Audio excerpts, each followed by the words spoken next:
한 자산이 불과 서너 해 만에 불패 신화에서 생존의 족쇄로 전락했습니다. 바로 대한민국의 아파트입니다. 왜 집을 가진 사람이 세입자를 부러워하게 됐을까요? 2025년 서울 주택담보대출 연체율은 0.37%까지 치솟으며 역대 최고치를 찍었습니다. 3년 전의 4배입니다. 노후 자금인 퇴직연금을 깨서 집을 산 사람 중 절반이 30대 이하였습니다. 그 집이 지금은 매달 월급을 빨아들이는 블랙홀이 됐습니다. 누군가의 파산이 또 다른 누군가에겐 기회가 되는 시장. 그 덫의 설계도와 생존법을 함께 파헤쳐 보겠습니다.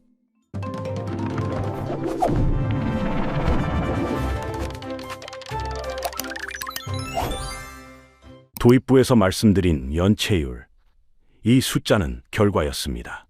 균열은 훨씬 먼저 아주 조용히 시작됐죠. 그 첫 흔적은 유주택자와 무주택자 사이의 심리적 위계가 뒤집히는 순간에서 포착됩니다. 2021년까지만 해도 집을 산 사람은 승자였고 못 산 사람은 패자였습니다. 그런데 지금 그 공식이 완전히 무너졌습니다. 서울 외곽의 한 아파트 단지를 떠올려 보죠. 2021년 9억 원에 분양받아 입주한 30대 직장인이 있습니다. 당시 주변에서는 축하 인사가 쏟아졌습니다. 4년이 지난 지금 같은 평형 매물이 6억 원대에 나와도 팔리지 않습니다. 3억 원 가까운 자산이 증발했는데 그는 여전히 9억 원 기준으로 산정된 대출금을 갚고 있습니다. 반면 같은 시기에 전세로 들어간 동료의 상황은 전혀 다릅니다. 매달 수백만 원의 원리금 부담에서 자유로운 그는 남는 돈으로 적금을 들고 연차 때는 해외여행도 다녀옵니다. 집을 산 사람은 편의점 도시락으로 점심을 때우고 집을 사지 않은 사람은 외식을 즐깁니다. 온라인 커뮤니티에는 이런 글들이 넘쳐납니다. 집이 있는 거지가 되었습니다. 전세 사는 친구가 밥을 삽니다. 불과 몇 년 전까지 무주택자를 향해 쏟아지던 벼락거지라는 조롱이 이제는 정반대 방향으로 날아갑니다. 이 역전의 핵심에는 빚을 지렛대 삼는 투자 방식이 있습니다. 영끌이라는 단어를 기억하실 겁니다. 내 돈 1억 원에 대출 5억 원을 더해 6억 원짜리 집을 사는 구조죠. 집값이 오르면 수익률은 폭발합니다. 6억 원짜리 집이 7억 원이 되면 1억 원 투자로 1억 원을 번 셈이니 수익률 100%입니다. 그런데 이 방식은 양날의 검입니다. 집값이 오를 때는 수익을 극대화하지만 떨어질 때는 손실도 극대화하죠. 6억 원짜리 집이 5억 원이 되면 내 돈 1억 원은 완전히 증발합니다. 빚 5억 원은 그대로 남아있으니 자산은 마이너스가 됩니다. 팔아도 빚을 다 못 갚는 상태. 이것이 깡통주택의 정체입니다. 2025년 현재 수도권 아파트 상당수가 이 깡통 상태에 놓여 있습니다. 특히 노원, 도봉, 강북 등 영끌 성지로 불리던 지역의 상황이 심각하죠. 서울이라는 이름값에 비해 진입 장벽이 낮아 이 030세가 대거 몰렸던 곳입니다. 지금 이 지역 중개업소에는 급매물이 쌓여 있습니다. 팔고 싶어도 대출금보다 낮은 가격에는 팔 수 없고 제값을 받자니 사겠다는 사람이 없습니다. 집을 가진 것이 축복이 아니라 저주가 된 시대가 열렸습니다. 이들이 매달 짊어진 짐의 무게를 직접 들여다보겠습니다. 영끌의 실체를 이해하려면 숫자를 직접 봐야 합니다. 월급 300만 원을 받는 평범한 직장인을 상정해보죠. 그가 2021년에 서울 외곽에 7억 원짜리 아파트를 샀다고 가정합니다. 자기 자본 1억 원, 주택담보대출 5억 원, 신용대출 1억 원, 전형적인 영끌 구조입니다. 주택담보대출부터 계산해보죠. 5억 원을 30년 만기로 빌렸는데 2025년 현재 변동금리 기준 연 4.5%가 적용되면 매달 원리금 상환액은 약 253만 원입니다. 여기에 신용대출 1억 원 이자가 더해집니다. 연 6% 금리면 매달 50만 원이죠. 대출 상환액만 합쳐도 월 303만 원. 이미 월급을 초과했습니다. 지출은 여기서 끝나지 않습니다. 아파트 관리비 월 25만 원, 재산세 월할 계산 10만 원, 고정 지출만 월 340만 원에 육박합니다. 월급 300만 원으로는 숨만 쉬어도 적자죠. 물론 극단적인 사례라고 반박할 수 있습니다. 그러나 통계는 냉정합니다. 2025년 기준 주택담보대출 보유 가구의 평균 DSR은 40%를 넘어섰습니다. DSR은 소득 중 빚 갚는 데 드는 돈의 비율입니다. 40%라는 건 연소득의 40% 이상이 빚 갚는 데 묶인다는 뜻이죠.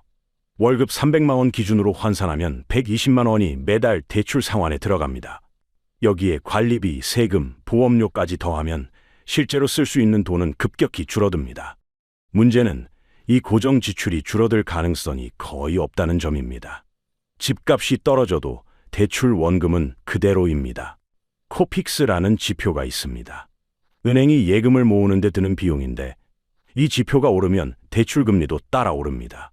2025년 12월 코픽스는 3개월 연속 상승해 2.81%를 기록했습니다. 한국은행이 기준금리를 내려도 대출 금리가 안 떨어지는 이유죠. 이 구조에서 가장 먼저 희생되는 것은 미래입니다.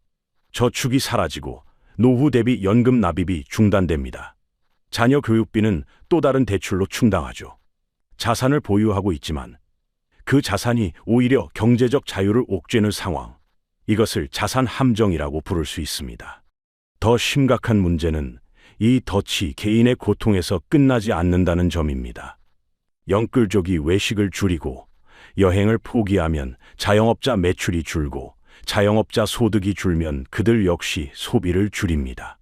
그렇다면 애초에 왜 이렇게 많은 사람들이 무리한 대출을 받아 집을 샀을까요? 분명 그들을 그 선택으로 몰아간 힘이 있었습니다. 2020년에서 2021년 사이 대한민국을 지배한 감정이 있었습니다. 공포입니다. 집을 사지 않으면 영원히 내 집을 가질 수 없다는 공포. 이 공포는 자연 발생한 것이 아니었습니다. 체계적으로 설계되고 유포됐죠. 먼저 언론을 보겠습니다. 당시 부동산 뉴스 헤드라인을 떠올려 보면 패턴이 보입니다. 서울 아파트 한 주 만에 또 신고가. 패닝 바잉 열풍. 30대 매수 비중 역대 최고. 매일같이 쏟아지는 이런 기사들은 객관적 정보 전달이라기보다 감정적 자극에 가까웠습니다. 집값이 오른다는 사실보다 지금 사지 않으면 영원히 기회를 놓친다는 메시지가 더 강렬하게 전달됐죠. 은행의 마케팅도 한몫했습니다.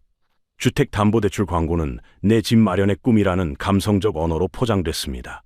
복잡한 금리 구조나 장기 상환의 부담은 작은 글씨로 처리됐고 화면을 채운 것은 행복한 가족의 이미지였죠. 대출은 빚이 아니라 꿈을 실현하는 도구로 재정의됐습니다. 유튜브와 소셜미디어가 가세했습니다. 부동산 전문가를 자처하는 인플루언서들이 쏟아졌죠. 그들의 메시지는 한결같았습니다. 지금이 막차다. 오늘이 가장 싸다. 정부가 규제하면 더 오른다. 일부는 실제로 시장을 정확히 예측했고 그 성공 사례가 증폭되어 퍼졌습니다. 반면 집값 하락을 경고한 목소리는 번번이 빗나갔고 그들은 비웃음거리가 됐습니다. 30대의 패닉 바잉은 탐욕의 결과가 아니었습니다. 낙오 공포의 결과였죠. 주변의 모든 사람이 집을 사는데 나만 사지 않으면 어떻게 될까? 동료들은 자산이 불어나는데 나만 뒤처지면 어떻게 될까? 이 공포가 이성적 판단을 마비시켰습니다. 경제학에서는 이것을 군집행동이라고 부릅니다. 개인이 자신의 정보와 판단보다 다수의 행동을 따라가는 현상이죠. 모두가 사니까 나도 산다. 모두가 옳다고 하니까 나도 옳다고 믿는다. 이 군집행동은 시장에 쏠림을 만들고 쏠림은 거품을 만들고 거품은 결국 붕괴합니다.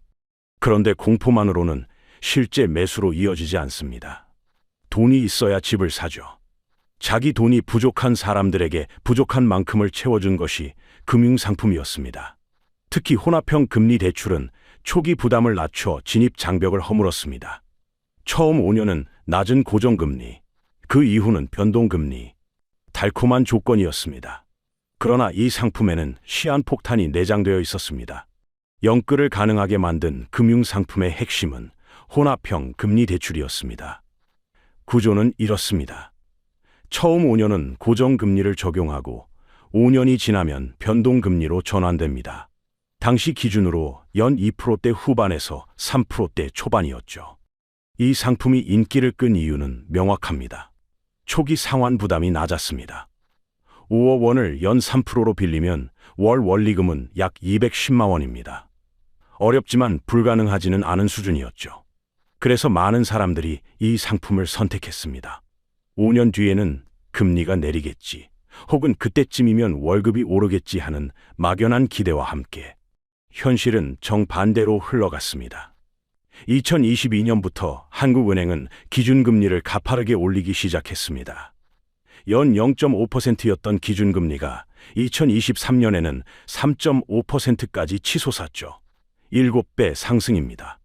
여기서 많은 사람들이 간과한 함정이 있습니다.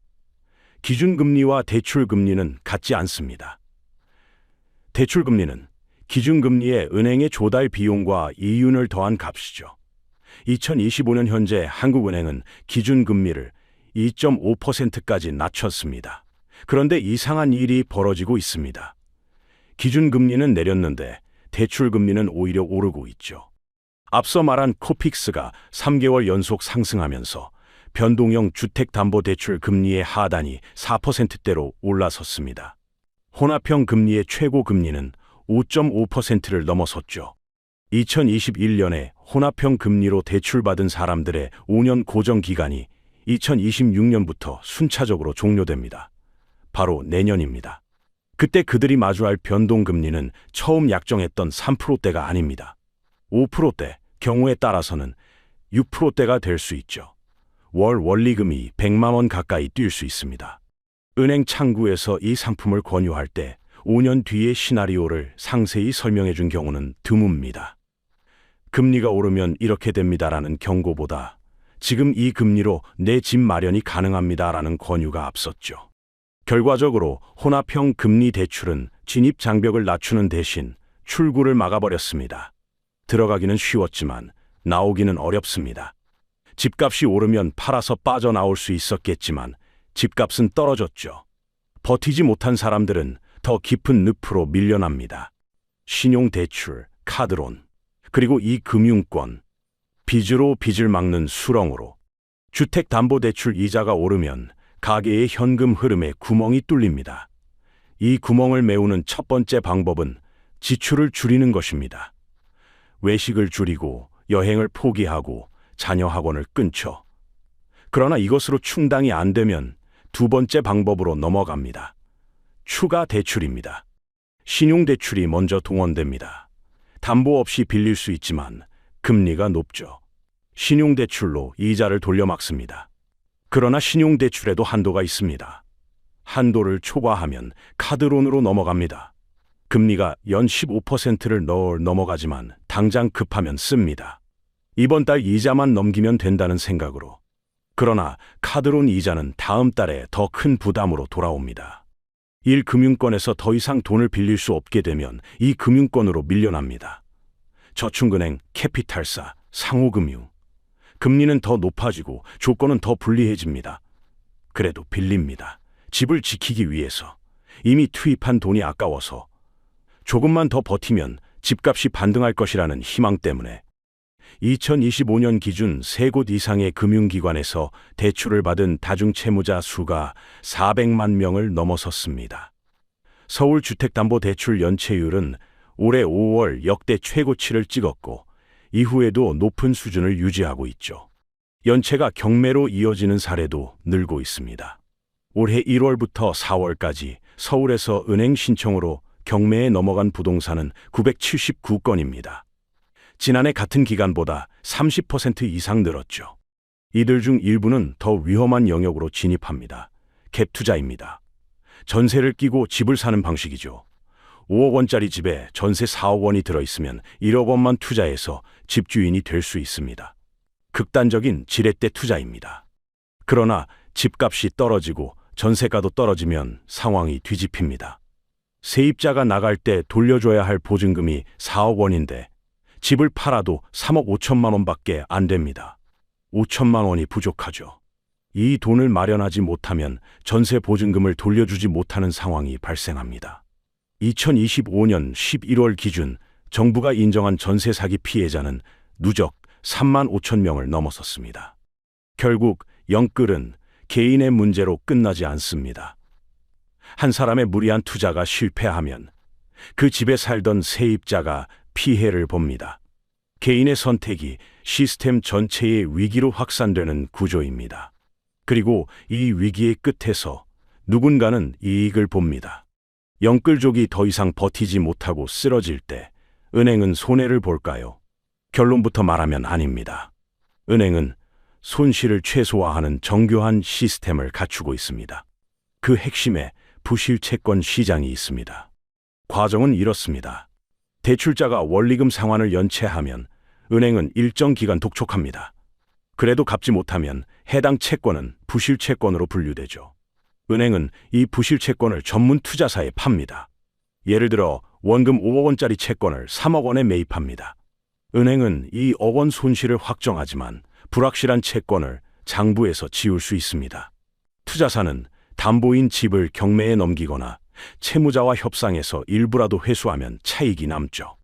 2025년 경매 시장은 흥미로운 양극화를 보여주고 있습니다.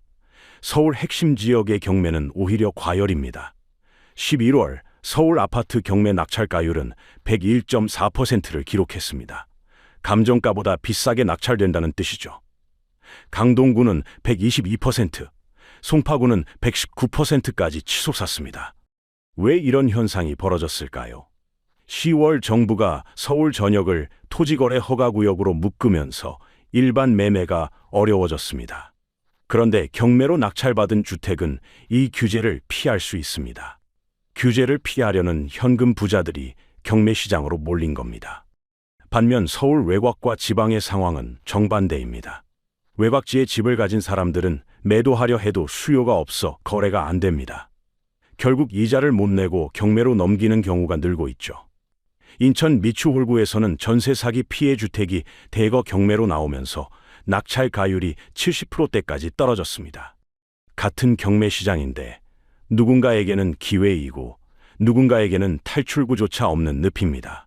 강남에서는 감정가의 120%를 주고 낙찰받는 현금 부자가 있고 강북에서는 20번 넘게 유찰되며 썩어가는 매물이 있습니다.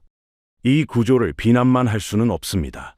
부실 채권 시장과 경매 시장은 부실을 정리하고 자산을 재배분하는 기능을 합니다. 문제는 이 시스템이 정보와 자본의 비대칭 속에서 작동한다는 점이죠. 일반인은 경매 절차를 모릅니다. 반면 전문 투자자들은 이 시장을 손바닥 보듯 압니다. 정보의 격차가 기회의 격차가 됩니다. 이 시장 논리가 어디까지 이어질지 옆 나라가 먼저 답을 보여줬습니다. 일본의 거품 경제 붕괴는 1991년에 시작됐습니다. 도쿄 시내 땅을 팔면 미국 전체를 살 수 있다는 농담이 돌던 시절이었죠. 그러나 거품은 터졌고 일본은 잃어버린 30년을 맞았습니다. 한국의 현재 상황을 일본과 단순 비교하는 것은 위험합니다. 경제 구조도 다르고 인구 구성도 다르죠. 그러나 2025년 한국은행이 발표한 보고서는 섬뜩한 유사점을 지적합니다. 첫째, 민간 부채 비율입니다. 한국의 GDP 대비 민간 부채 비율은 207%입니다. 일본 거품기 최고치인 214%에 거의 근접했습니다. 둘째, 부동산 불패 신화입니다. 일본인들도 도쿄 땅값은 절대 떨어지지 않는다고 믿었습니다. 한국인들도 서울 아파트 값은 절대 떨어지지 않는다고 믿었죠. 셋째, 인구 구조의 변화입니다. 일본은 고령화가 거품 붕괴를 가속화했습니다. 한국은 일본보다 더 빠른 속도로 고령화가 진행 중이죠. 이제 더 위험한 차이점을 보겠습니다. 일본 거품 붕괴의 주체는 기업이었습니다. 기업들이 과도한 부동산 투자와 설비 투자로 부채를 쌓았고 거품이 터지자 기업들이 쓰러졌죠. 한국은 다릅니다. 한국 거품의 주체는 가계입니다. 기업이 아니라 개인이 빚을 졌습니다. 한국의 민간 부채 중 가계 부채가 차지하는 비중은 약 45%입니다. 일본 거품기의 32%보다 훨씬 높죠. 기업이 망하면 구조조정을 하고 인수합병을 하고 정리해고를 합니다. 고통스럽지만 정리가 됩니다. 그러나 가게가 망하면 어떻게 될까요? 개인이 무너지면 소비가 죽습니다. 소비가 죽으면 기업 매출이 줄고 기업이 고용을 줄이고 실업이 늘고 소비가 더 줍니다. 일본계 경제학자 리처드 쿠는 이것을 빚 갚느라 돈을 못 쓰는 불황이라고 불렀습니다. 일본은 기업 중심의 불황이었습니다. 한국은 가계 중심의 불황이 될 수 있습니다. 후자가 더 무섭습니다. 기업은 파산하면 사라지지만 개인은 사라지지 않습니다. 빚을 진 채로 살아갑니다. 설마 서울이 도쿄처럼 되겠느냐는 반문이 있을 수 있습니다. 그러나 똑같은 말을 1989년 도쿄 사람들도 했습니다. 그리고 도쿄 집값은 고점 대비 70% 이상 폭락했습니다. 회복하는 데 30년이 걸렸죠. 물론 차이점도 있습니다. 한국은 집값 대비 대출 한도, 소득 대비 상환 능력을 따지는 규제들이 작동하고 있습니다. 그러나 경고는 경고입니다. 같은 길을 걷지 않을 것이라고 장담할 수 없습니다. 냉정한 현실 인식, 그것이 생존의 첫걸음입니다. 지금까지 영끌의 구조와 함정, 시스템의 작동 방식을 살펴봤습니다. 마지막 장에서는 현실적인 생존 전략을 이야기합니다. 먼저 유주택자, 특히 영끌로 집을 산 분들께 드리는 말씀입니다. 본전 생각을 버리셔야 합니다. 인간의 심리에서 가장 극복하기 어려운 것이 손실 회피입니다. 내가 7억 원에 샀으니 최소한 7억 원은 받아야 한다는 생각. 이 생각이 합리적 판단을 가로막습니다. 지금 시장 가격이 5억 원이라면 그것이 현재 그 집의 가치입니다. 내가 얼마에 샀는지는 시장이 알지 못하고 알아도 신경 쓰지 않습니다. 손실은 이미 발생했습니다. 문제는 그 손실을 인정하고 정리할 것인지 아니면 더 큰 손실을 감수하며 버틸 것인지입니다. 특히 집을 팔아도 대출금을 다 갚지 못하는 상황이라면 지금 파는 것이 나을 수 있습니다. 왜냐하면 시간이 지날수록 이자는 쌓이고 집값이 더 떨어지면 손실은 더 커지기 때문이죠. 과감한 손절이 오히려 재기의 발판이 될 수 있습니다. 물론 쉬운 결정이 아닙니다. 내 집이라는 상징적 가치, 가족의 기대, 주변의 시선, 이 모든 것이 매도 결정을 어렵게 합니다. 그러나 시장은 감정을 반영하지 않습니다. 냉정하게 숫자로 판단해야 합니다. 월 상환액이 소득의 40%를 넘고 다른 대출까지 끌어다 쓰고 있다면 그것은 경고등이 켜진 상태입니다. 이제 무주택자분들께 드리는 말씀입니다. 기회가 올 수 있습니다. 그러나 급하게 움직이지 마십시오. 가격이 떨어졌다고 해서 바닥인지는 알 수 없습니다. 더 떨어질 수 있죠. 서울 핵심지 경매가 과열이라고 해서 따라 뛰어들 필요도 없습니다. 관심을 가져야 할 것은 경매 시장의 구조입니다. 앞서 말씀드렸듯 이 시장은 정보의 비대칭이 큽니다. 그러나 공부하면 진입할 수 있습니다. 경매 절차, 권리 분석, 명도 절차, 어렵지만 불가능하지 않습니다. 이 지식이 있으면 같은 자본으로 더 좋은 조건에 내 집을 마련할 수 있습니다. 무엇보다 중요한 것은 무리하지 않는 것입니다. 대출은 소득의 30% 이내로, 변동금리보다는 고정금리로, 혼합형이라면 5년 뒤 시나리오까지 계산하고, 이런 원칙들이 지루해 보이지만 그 지루함이 안전망이 됩니다. 집이 자산이던 시대가 저물고 집이 짐이 된 시대가 열렸습니다. 이 변화를 인정하는 것이 첫걸음입니다. 내가 사지 말라고 했잖아. 이 말이 비수가 되어 꽂히기 전에 지금 당장 계산기를 두드려야 합니다. 여러분은 지금 유택자입니까? 무주택자입니까? 버티고 계십니까? 아니면 기회를 노리고 계십니까? 댓글로 여러분의 상황과 생각을 들려주십시오. 가장 많이 언급된 고민을 다음 영상에서 깊이 다뤄보겠습니다. 다음 편에서는 전세시장의 균열을 파헤칩니다. 전세 가율 역전, 깡통전세, 보증금 미반환, 세입자도 안전하지 않은 시대가 왔습니다. 영끌족의 몰락이 어떻게 전세시장을 뒤흔들고 그 충격이 다시 매매시장으로 돌아오는지 분석합니다. 이 채널은 부동산 시장의 민낯을 숫자와 구조로 해부합니다. 희망 고문도 공포 마케팅도 없습니다. 시장이 숨기는 진실을 먼저 알고 싶다면 지금 구독 버튼을 누르십시오. 다음 영상에서 뵙겠습니다.